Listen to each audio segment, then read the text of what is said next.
Hello बच्चों, let's read this question. The question says the total number of electron on the central metal atom ion, including those gained by bonding, is called.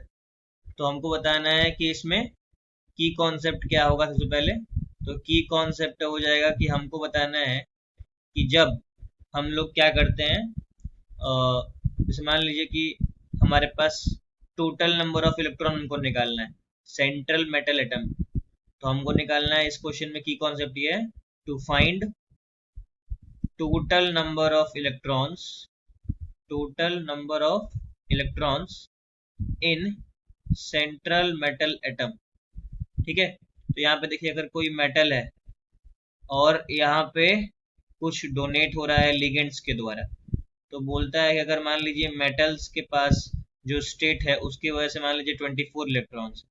यहाँ पे देखिए, ligand क्या करेगा, lone pair donate करता है ना, तो दो दो चार दो छः दो आठ, टोटल कितना हो गया, 8 इलेक्ट्रॉन डोनेट करने से मिला। तो टोटल इलेक्ट्रॉन्स कितने हो गए, 32 इलेक्ट्रॉन्स होंगे। तो यही बोल रहा है कि ये 32 इलेक्ट्रॉन्स को हम लोग क्या बोलते हैं, तो इसको हम लोग बोलते हैं, डेफिनेशन के अकॉर्डिंग इसको हम लोग बोलते हैं इफेक्टिव। आंसर है इफेक्टिव एटॉमिक नंबर। तो बोलता है कि जो मेटल है उसके पास खुद का चार इलेक्ट्रॉन तो है ही, और फिर लीगेंड के द्वारा भी प्राप्त करने के बाद मिलता है, उसको हम लोग क्या बोलते हैं, इफेक्टिव एटॉमिक नंबर। एग्जांपल लिख लेते हैं, कोबाल्ट NH3 6 और ये 3 प्लस।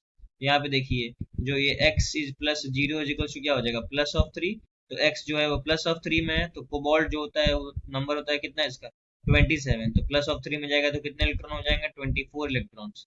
अब अमोनिया, एक अमोनिया 2 इलेक्ट्रॉन मतलब लोन पेयर डोनेट करेगा, तो 6 कितना करेगा, 12। तो ये 12 इलेक्ट्रॉन हो गए, टोटल कितने हो गए, 36 इलेक्ट्रॉन। तो यहाँ पे देखिए इसका इफेक्टिव एटॉमिक नंबर कितना हो गया, 36 इलेक्ट्रॉन का हो जाएगा। तो यही पूछ रहा है कि सेंट्रल मेटल एटम के इलेक्ट्रॉन्स को और जो गेन किया हुआ है बॉन्डिंग उसको मिला है, क्या बोलते हैं, इसको बोलते हैं effective atomic number. I hope you got the answer. Thank you and best of luck.